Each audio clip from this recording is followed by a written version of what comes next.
Look, if you're taking me back, let's get going. I can't take much more of this Elvis tribute. I'm really getting ready now. Go get home, don't you? You've more or less forgotten me this summer, and I can't hide my disappointment. I was on my way in the Phantom 5, the one you gave away. Try to tell you that I love you, but I'm choked up. Hey everybody, and welcome back to What the Hell Happened to Them? A title fight is brewing, that's right, this season, Eddie Murphy versus Jim Carrey. I am your host, Patrick Skeyhill, and joining me on the line is chinchilla farmer Joe Vekeman. I raised them. And on the audio boards is Lev Van Rensselaer, reminding me to remind you that you can email the cast at whathappenedtothemcast@gmail.com. And our sponsor this week is Mamma Mia! Here we go again. The new parenting guide by Mia Farrow. Here's an excerpt from Chapter 7, tip number 19. Don't date Woody Allen. All right, Joe. Fuck. What movie are we doing this week? Wow. Okay. We watched 1989's Pink Cadillac. All right. And what happens in a romantic midnight run? Skip Tracer Tommy looks for bail jumper Lou Ann, who her crime is marrying Roy, who left counterfeit money in their mobile home and got her arrested. She leaves Roy in his pink Cadillac full of money. His psycho friends want their money back. Psycho friends. It's a nice way of putting it. Yeah. So we got Clint again, but this one's not a sequel to anything, right? This is no sequel to anything. And also, a Skip Tracer. Have you heard that job title? No. Ever? What's Robert De Niro and his thing? A bounty hunter, right? They just call it bounty hunter? Yeah, I don't know. right? I don't know where this term skip. I mean, it seems like they're doing the exact same job, so I just It's didn't know. the year after Midnight Run, of course. I'm looking at Clint's face right now, and he's like, I got one by them. And I'm like, I don't know, Clint. Pink Cadillac had a $19 million budget. How much do you think it made at the worldwide box office? The worldwide box office? Sure, yeah. $87 million. Wow. Wow. That's a lot of money. You got a lot of faith in Clint. I guess I did, but no. I don't know why this was given $19 million. This made $12 million. No wonder we had a hard time finding it. Yeah, and also I actually kind of like the movie. Wow, you're crazy. I did. I look like, I'm like, wow, for the first time in a long time, I'm seeing Clint have fun in a movie. Yeah, that's his thing. I just came off the Dirty Harry thing, and he looked like he didn't even want to be here, and here he's like doing goofy voices and like... I did like that. I don't know. That goes away. He's putting on wacky costumes. Uh-huh. I was kind of into it. I like that. I won't This lie. lady that I know I've seen in things I can't remember, but I'm like, she's age appropriate comparatively. Yeah. She's like 41 in the movie and not 27, and I was like, phew. Yeah, and Clint's 59. Yeah. But like, whatever. I thought I was getting a 20-something, and I'm like, well, she's aged very well. Good work, Bernadette. This movie was an attempt at returning Clint Eastwood to the action comedy genre, which had produced box office successes with Every Which Way But Loose and Any Which Way You Can. Any Which Way You Can, which was directed by Buddy Van Horn, his first film. Same franchise, by the way. Yes. I was just like, we want to return him to his old stylings, like this movie franchise he did once. Yeah, and let me tell you something. This movie's missing a monkey. I kind of like the movie. The ending totally, they gave up, it seems, and like for like the last act, and they were like, it's good enough. I knew this movie was... We're over now. I knew this movie was 2 hours. I saw that there was like 3 minutes left on the runtime, and they're going down the highway, and I'm like... Uh-huh. Well, we don't even see what happened to like the main bad guy. He just kind of like drives off camera, and we hear like a water sound effect, and then I guess they were done and over. So you're right.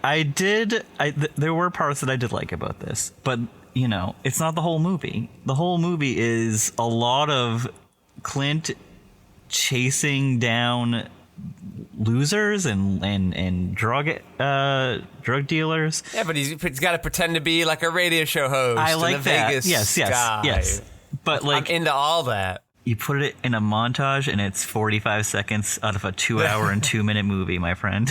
I won't lie, I loved all that too, but it's very, very quick, and it wasn't as long as I wanted it to be. Okay. But yeah, he's we had a Radio Zoo disc jockey. I love that. That's how we opened the movie. That was great, and he's got the little horn. He's honky honky. I didn't. I was like, wow, what a great role for him. And then the camera like pulls out, and he's just like in a police detective area. And I'm like, well, we're just doing more of this. Yeah. But then he kept like doing characters, and I went, okay, I'm still on board. I think. I was not expecting him to be the rodeo clown.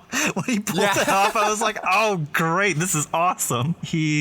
What else does he do? He's like a lounge. He does a lounge entertainer thing with like big gold jacket and the mustache. He plays like a hillbilly hick with like the chew in his mouth, and then he swallows it by accident. That's funny. That's all good stuff. All less than like a minute of the movie. Okay, but I like the stuff with Bernadette, what's her name, because I think she's a cutie. What has she been in? Let me tell you. I'm thinking where I saw her was, I think she was on the first season of The Good Fight.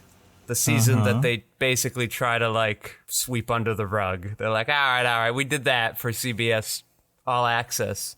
Now we're doing our thing, our weird anti-Trump thing. Yeah. And they do that for the next 5 seasons and slowly whittle away any of the canon that had to do with that first season. Wow. Also, I saw her in an episode of All in the Family. Wow. That's why I was like, well, she looks like she's 20-something, but she can't be, because I remember that hair from All in the Family. I'm so excited to break this to you. She was Rachel, the voice, on an episode of Frasier. Hey, baby, I hear the blues are calling. Tossed salads and scrambled eggs. One of the Colin people, probably. Yes, 2001. Yeah. I'm sorry I didn't catch that one. I'm sorry, everybody. That one slipped by me. You know who was also on an episode of All in the Family from this movie? James Cromwell. The farmer himself. I watched Babe Pig in the City with Julian. He's never seen it before. Well, that makes sense. He's very young. And he was into it. He was so into it, though. I was, like, so happy. Is he, like, into pigs or talking animals or James Cromwell? That's just definitely the talking animals. He's like, wow, the chauffeur from The Artist, so cool. He's just happy when the animals' mouths move. Okay. And I'm like, yeah, they do that sometimes. Not in the Disney ones, though. Did you take him to see Garfield then? Does Garfield's mouth move in that? Or does he just think it like in the cartoon? You know what? I don't know. I know that Chris Pratt's the voice, but yeah, we all know that. He's more into live action animals with like CGI mouths. Like Pup Academy on Netflix, which is... I don't know what that is, yeah. Insane. I didn't watch it, but I put it on for him, and because he was like, the puppies. And I'm like, okay. 45 minutes for an episode for children's television. That doesn't make any sense to me. This kid won't sit down for more than 20 minutes, and so the fact that he watched the whole thing of Babe was bananas. Yeah, you know, I had this professor in this TV writing class, and his whole thing was he was trying to make this like hour-long kids detective comedy mystery thing, and I thought kids don't want to watch an hour-long thing, but maybe they do. Maybe I was wrong. Listen, anyway, the point of the story is it sounds like Julian would be a big fan of Mr. Ed. So throw on some of those reruns. I bet they're on YouTube. I'll try that. I'll see what he says. Sing the song. Yeah. He does like horses. Daddy, a horse is a horse, of course, of course. And you're like, yes, I know, Julian. And no one can talk to a horse, of course. Yes, Julian. Unless, of course, is that fantastic Mr. Yeah, Julian, I get it. I saw the show, too. Excellent. I'm trying to look at what else Bernadette Peters has done, and I can't tell. Just, you had to give me the entire Mr. Ed theme song, I believe. A show I've never seen. What? Never seen it. Never seen an episode. You and most of our audiences, I'm sure. I'm sure you've just, like, opened up a whole floodgate for people saying there was a talking horse show. Yeah. What? Looks like she had a real big, she has Annie and Pennies from Heaven back to back. So that's pretty good. and then she takes a big, long, 10-year gap, and then she's in Pink Cadillac. Maybe she had a kid or something. Perhaps. She's in, speaking of your guy, Woody Allen, she's in Don't Alice. make it my guy! Well, yeah, I'm just saying, you called him out at the beginning of the episode. I'm reading the copy. Don't blame me. This is a Lev thing. Get on his case. All right, Lev. I'm coming after you next. What? Who else did we have in this movie? We had James Cromwell. It was really nice seeing him. Did you know that he has more dialogue in those two scenes that he's in this movie than he does in the entire Babe franchise, which he is the main character of, the first one, where he got nominated for Best Actor, I believe, 96, 95. That'll do, Pig. That one. That'll do, Pig. That'll do, Oscar. Give him it. Is John Goodman also in a Pig movie? I'm gonna say no. Why would you say that? I don't know. I think there was it was one of those things, right? Where this year they're having the two. You just sent me this. What, the two Frankenstein movies? And I think there was two Pig movies that came out near each other, and one of them was John Goodman.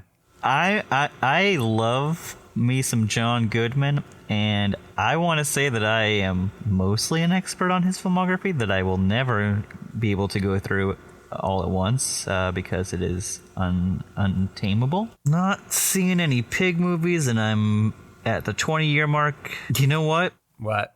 TV series Pigs Next Door. Are you happy? No, that's not it. That's from 2000. Plays Phil. I think I don't even remember that coming out. I think I saw Dewey Cox for half a second in the beginning of the movie. Did you clock him? Wait, John C. Reilly? I think when he's arresting that guy in the limousine, I think one of the cops that shows up is Dewey Cox. I'll check that. I could have sworn John C. Reilly's first movie was Casualties of War, which came out the same year as this, but that's a Brian De Palma Vietnam War movie. I'm seeing no on the Pigs, which is the exception of, what did I say? Pigs in the City? What did I call that? Pigs Next Door. Pigs Next Door. Pigs in the City. 13 episodes. He plays Phil. We'll watch it. Don't worry. Oh, we will. This is fucked up. The Stimmingtons. Did I say that right? I don't know. Are a family of pigs who leave the barnyard and attempt to fit into human society. Do they look like pigs? Yeah. Okay. Are you ready? John Goodman, Ed Begley Jr., Brian Doyle Murray, Cheryl Chase, Eddie Deason, Jamie Lee Curtis, John Ratzenberger, Jesus Christ. Jennifer Tilly. Are they all pigs? The last three people show up in one episode, but yeah, they're all pigs. John Ratzenberger's only in one? That feels like he should be a pig. I know. He was too busy getting ready to do... Oh, it's animated. Well, that feels better. Oh, I didn't say that? If you did, it slipped by me. It definitely must have slipped by me, because I should have said animated pig show. Okay, well, I'm right. He's not in a pig movie. Haha. Watch 15 emails come in next week for the $100 million pig grossing John Goodman movie. Okay, so you like Bernadette Peters. I like her voice. Her voice is... She got an alluring voice, we'll say. Oh, this is interesting. Hold on. I want to bring us back to Pigs Next Door. Apparently it was made in the year 2000, but it never aired in the USA until the mid-2010s. Wow! Yeah. That's a long time to wait on Pigs Next Door. Something that was so shoddily animated for 13 episodes. Oh, wow. That's crazy. That is a long time to sit on. Do you think that's how long it'll take for us to get Batgirl, since the directors of Batgirl this weekend had the #1 movie at the box office? What was the #1 movie at the box office? Bad Boys for Life. No, They Ride or directed Die. that? See, this is what I'm talking about. It should have been Bad for life. Boys and the Hood? No, Bad Boys Ride or Die. Well, I keep coming up with better sequel titles for them. I don't know why Where they would won't they take be it. in the hood? They're cops. I don't know what happens in the movie. Yeah, they're undercover or whatever. I don't... Who's gonna buy two 50-year-old guys going around Who's saying buying two 50-year-old cops in an action film? But here we are. Will Smith, that looks like he hasn't aged a day. And I would say Martin Lawrence looks pretty good, too. They've held on to the youth card. Anyway, let's just get it out of the way, though. Pigs Next Door. No, let's just get this out of the way, though. Jim Carrey, yeah. Might this be one of the weirdest credits one of our season's stars have had? Absolutely. Did you see what it was at the end of the credits? Did you see what it was credited as? His lounge entertainer, right? Yeah, your post. No, he's not even in the character credits. All the way at the very end, it says post-nuclear Elvis lounge act conceived and performed by James Carrey. Post-nuclear. I forgot about the post-nuclear. Yeah, because that was a bit in one of his things, right? Was it Rubberface? Well, I did a little digging to see. He did like an Elvis thing before, but I don't remember the post-nuclear part of it. But I knew he could do an Elvis impression. I could have sworn. I did a little digging. He actually conceived of this act for his audition for SNL. And I found an old tape of it. Very funny that it's SNL. Yeah, he, unlike Eddie Murphy, obviously didn't get on. Wow. But then, as we talked about, he ends up going on to the urban SNL, we'll call it, to be polite. In living color, 5 seasons. With, interestingly enough, Damon Wayans. Yeah, no, absolutely. Think Damon Wayans had a good time with him on Earth Girls and, brought him in? I've actually never seen one episode of In Living Color. Oh, that was like a Comedy Central Sunday morning special. Really? Yeah, you could catch it at 8 o'clock, 7 o'clock in the morning. It won an Emmy in 1990 for Best Outstanding Variety Series. Probably in the same category as SNL if it was. Jim Carrey did a Jay Leno impression, yeah. In this movie? No, in Living Color. Yeah. So we were trying to figure out last week where Jim Carrey disappears for a couple years, and then it kind of dawned on us. Oh yes, he's of course doing this TV show for half a decade. Yeah, for 5 years. Created by Keenan Ivory Wayans. And he was one of the writers with Damon Wayans, Keenan Ivory Wayans, Marlon Wayans. These guys wrote the show and performed in it. Yeah, I'm feeling like Jim and Damon got along really well. And then when Damon and his brothers were putting together their show, they said, well, let's bring on the token white guy and it can be Jim Carrey. Yeah, but he starred in all 5 seasons, so they must have been like, hey, this guy's got the goods. Yeah, he plays his fire marshal character Fire Marshal Bill. Fire Marshal Bill. Jay Leno, apparently. Apparently Jay Leno. Around the time he and David Letterman be having their thing. Yeah, I said that Clint Eastwood does his variety of gimmicks for about 45 seconds. We see Jim Carrey in the background for maybe 4 seconds in this movie. And then we see How does he get Clint credit? Eastwood. We see Clint Eastwood watching Jim Carrey, and I think we get a legitimate reaction out of Clint Eastwood. Which is, Yeah, he's like, what the fuck? And then it's a real, trying to guess what could be happening. this is what the kids laugh at now. Yeah, exactly. It's a real old man glaring at the youth performance. So how did Jim Carrey get invited back? Did he make friends with Clint or make friends with Buddy Van Horn? I mean, it's got to be Clint. Clint has to be making the final calls on these things because this is Buddy Van Horn's last film. It looks like Clint's just doing him a favor, saying, hey, you want to direct something? I got a picture I want to make. I'm going to put that Bobby De Niro in his place. Let's make this movie.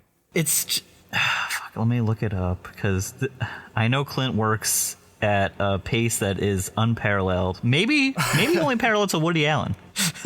Oh. Because I want to see... come on, where can I find Clint, the actor, filmography? I can only get the director right now. Give me all the acting credits. Here we go. All right, so in 88 to 89, that's what I want to look at. Did he have any movies in between there? Okay, no, he didn't. Which is a rare thing for Clint, to take a 6-month break before he makes a new movie. So yeah, he went from the Deadpool to Pink Cadillac with Buddy Van Horn, and so he's probably just going from film set to film set and saying hey, with Buddy, we need a comedy guy.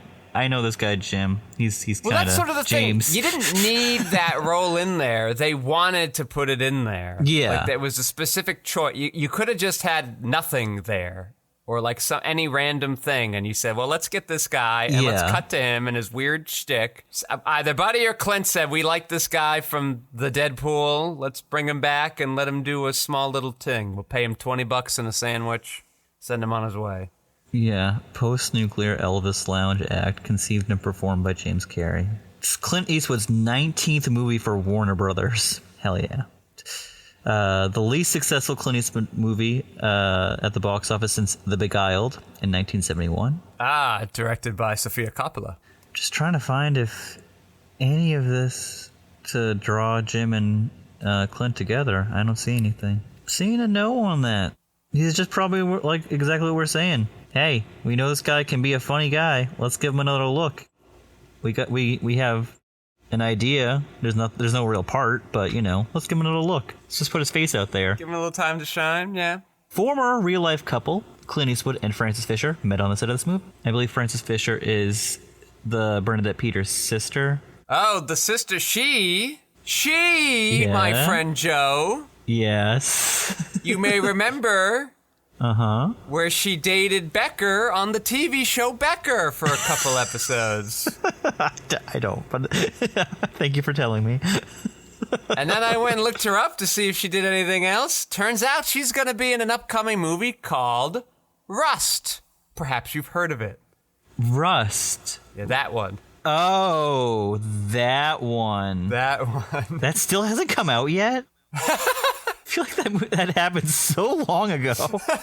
Gosh. Legal battles will do that. Yeah. Story by Alec Baldwin. Produced by Alec Baldwin. Starring Alec Baldwin. Wow. Alec Baldwin had a real big hand in that movie. And speaking of movies we can't get away from, the landlord in this movie was that kind of kooky voice, this kind of raspy-ish voice. You may remember him from a film called Pritzi's Honor. Holy shit. This movie will never go away. I know. This movies will haunt us till the day we die. It seems to be like a gravity well of the 80s, and somehow everything revolves around it or is connected to it to some 6 degrees of Pritzi's Honor, basically. It was 4 years ago at this point, and it's still following us. But he also played a guy in the movie Puppet Master. You may remember when I went through that. You did have a Puppet Master phase. Just like burning through them on Tubi. You want to know how this movie's old, Joe?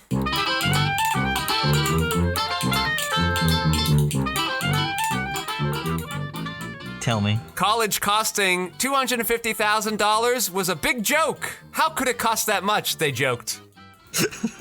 That would be ridiculous, they thought. I was like, that's not bad. Yeah, car washes are only $2. $2 car washer. That's pretty good. We also need to note the fact that they got out of that car wash the way they did and it wasn't hooked up to a little chain. A little fishy. They went to the poor people car wash where you had to do it like yourself. I had to do quite a bit of that. I actually didn't go through a drive-through car wash until I was like 20 years old. Oh. Never did that. So you can afford a car wash now, huh? Your fancy car wash. Yo, you fancy West Coast elite. You don't use a hose and a bucket like me? Huh? There are car washes like every fucking 3 minutes away because they're so important out here. Because you see like cars get all fucking baked in the sun and they start to like peel on the top. Oh yeah, and you guys aren't scared about the overwater usage and everything? Sure, yeah. Listen, I don't know. I'm just telling you, the line to the car wash is fucking long as shit over here. That's crazy. How else is this movie old? Tell me. White supremacists are a fringe and universally maligned part of society. Everybody's dunking on the white supremacists in this movie. Even the yokels. They're like, nah, those fuckers, yeah, I don't like them. They're weird, they hang out in the back. I haven't seen one in maybe a mile. Clint Eastwood, when he tries to blend in with them, sounds like the water boy. Pretty good. I know, with all his chew in his mouth. And lastly, the licenses seem to be made out of paper. Driver's licenses seem to be made of paper and are easily tornable. Terrible. They are terrible. Yeah, that's why I didn't want. I'm like, that word can't be right. That no one's gonna know what I'm talking about. All good stuff. Oh yeah. Overall, great Jim Carrey role. I mean, kind of. He's really just in the pocket of, I know what I'm good for.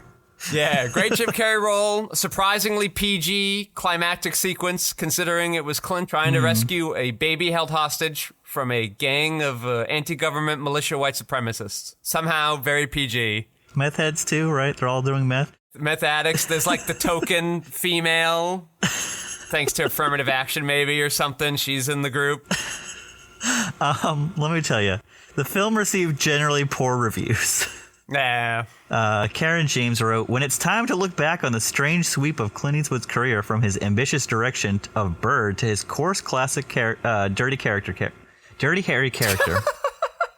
It's Dirty character. I had to slip up. Dirty character. Yeah.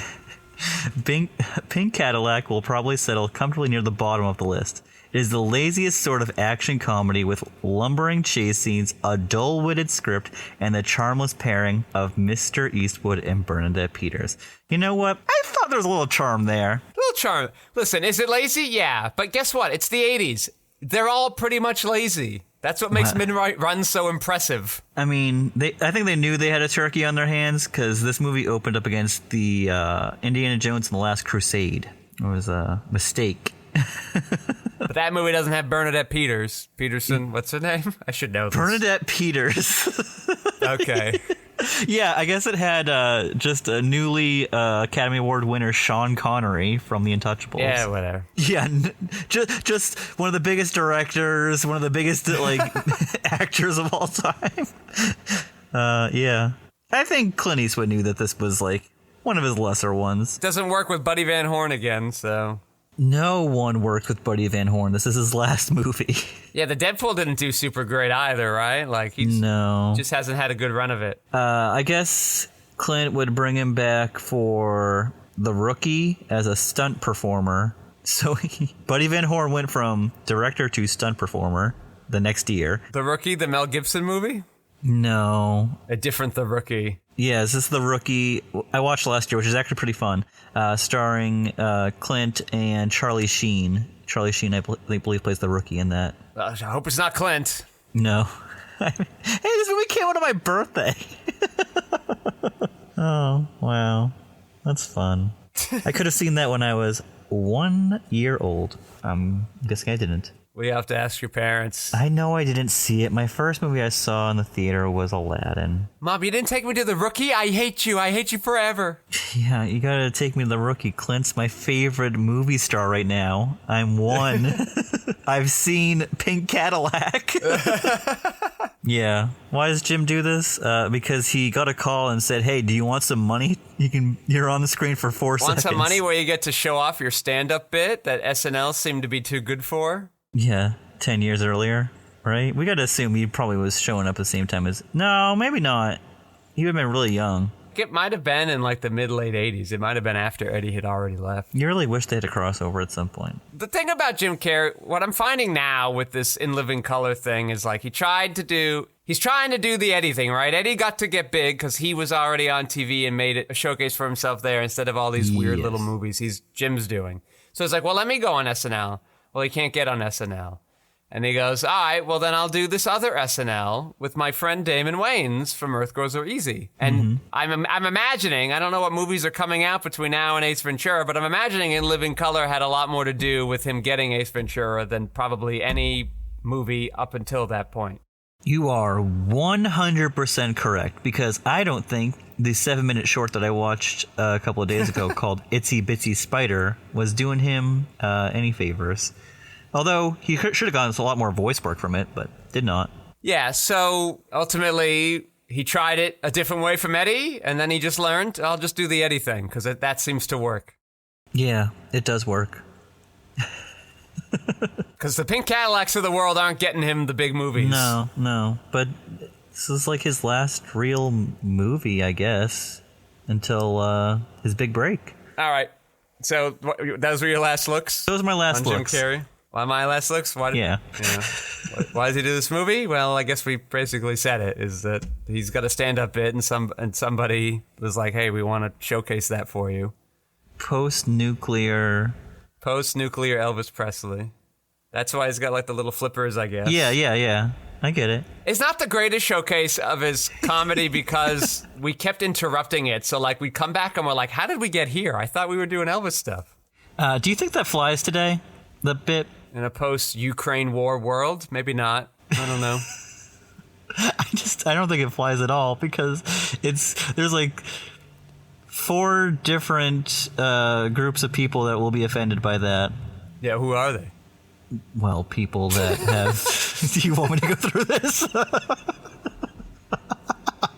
I guess I set myself up for that. I kind of think you pulled a number out of your butt that I want to kind of know. I definitely pulled a number out of my ass, but at least 2. You got the people that are like the nuclear like survivors, you know? Yeah, and then you got the Elvis fans. You got they the don't Elvis like it. fans. You got the people, the third group of people that But listen, the people who went and saw Elvis, they're like, no, that's not funny, Jim Carrey. But the people who saw Priscilla, they're like, yeah, you get him, Jim Carrey. Wow. They hate Jacob Elordi. I guess. I don't know. They're huge Austin Butler fans, but they don't like Jacob Elordi. Okay. I think everybody loves both those guys, and because most of their fans are like young women. Must be nice. They're tall and handsome. I'm tall. By that, I should get half of the fans they have. I'm half of what they are. I'm tall. You are definitely taller than both of them. Ha ha! I think Jacob Elordi is like 6'2", 6'3", so yeah. Chump. He's a chump. I got like an inch on him. Chump. All right. What am I thinking? Sponsors, Mamma Mia. Mamma Mia. Mamma Mia, yes. Lay down your love on this book. I like that song. And I'd like to thank Lev Van Rensselaer for making it sound so slippery smooth. I'd like to thank my co-host Joe Vekeman for stopping by. Oh, thank you. And I am your host, Patrick Scale. You can find my features, documentary, short films, video essays, animations, behind-the-scenes footage, and so much more at QuixoticUnited.com and social media, presumably with a similar-sounding name. Thank you all for listening. Joe, say goodnight. Good night. To say I love you, but you didn't listen. I tried to give you everything you might need. In a sky made of diamonds, where the world is flawless. We definitely watched Bad Boys 2, right? That was the movie we were supposed to watch for Eddie Murphy. Bad Boys for Life. Why wasn't that the 4th one? What's the Bad Boys 3 called? That's what Bad Boys 3 is called. What's Bad Boys 2 called? Badder Boys? No, Bad Boys 2. But just it? What about Bad Boys 4? Is that red, white, and bad? No. Bad Boys 4 is Ride or Die. Bad Boys Ride or Die. Is that what they did? Did they do one of those 2 things in the movie?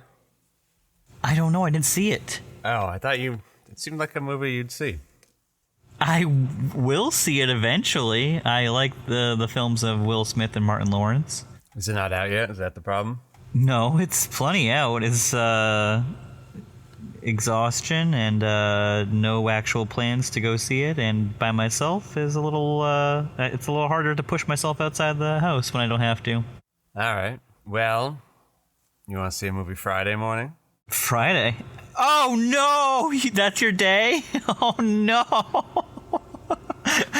Unless you want to see Inside Out 2, my friend, I have a baby boy I'm watching that morning.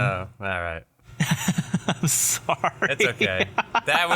We'll find another time. That was the first one that came up, and I go, well, Joe goes to the movies Friday mornings. Maybe I'll tag along. But I'm not tagging along to Inside Out 2. No, well, I mean, we did see Inside Out 1 together. We did see Inside Out 1 together. 9 years ago. Before anyone had a kid. There were simpler times, really. Much simpler. Back then, our feelings were outside in, but not anymore. Yeah, that is very true. I still probably wear my heart on my sleeve a little bit, but whatever. Well, you're a brave man. No, thank you.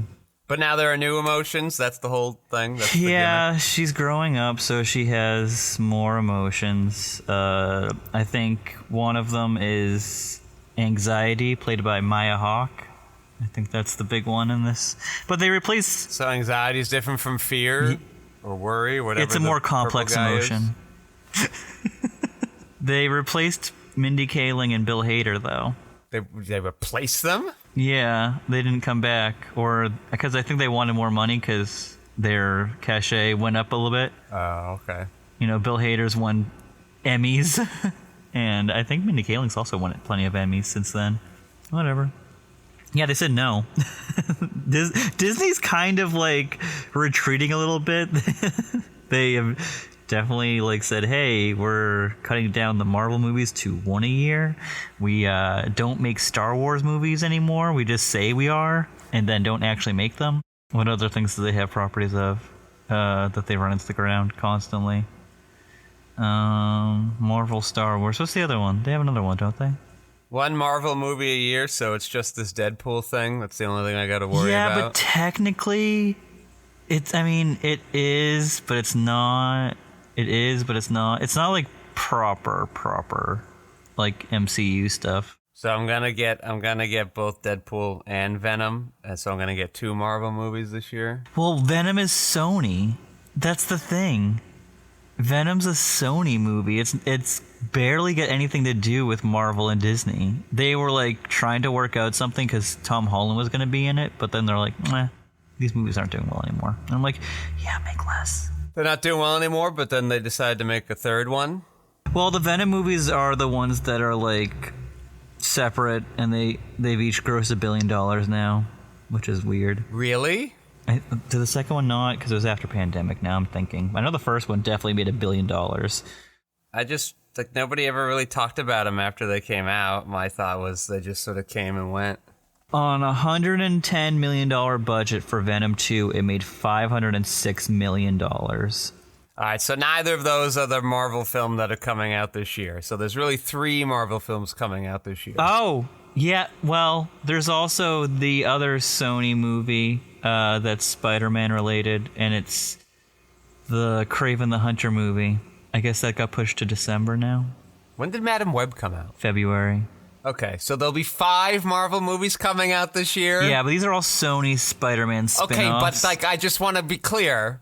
I got 5 Marvel movies coming out in the year where Marvel itself has said, we're only doing 1. Well, like, I'll repeat myself again. Sony's the one that's distributing all these. I just want to be clear. 5 Marvel movies are coming out, even if only one of them is made by Marvel. That's what I'm dealing with right now. Which is the 5th one? Because I've given you 4. You said Marvel was going to make a movie a year, so what's their actual movie this year? Well, I guess it's the Deadpool one, because they are canonizing. You just said it wasn't! Yeah, but it's so odd. I don't understand it, because it was 20th Century Fox, but now Disney owns 20th Century Fox, so technically it is a Disney movie.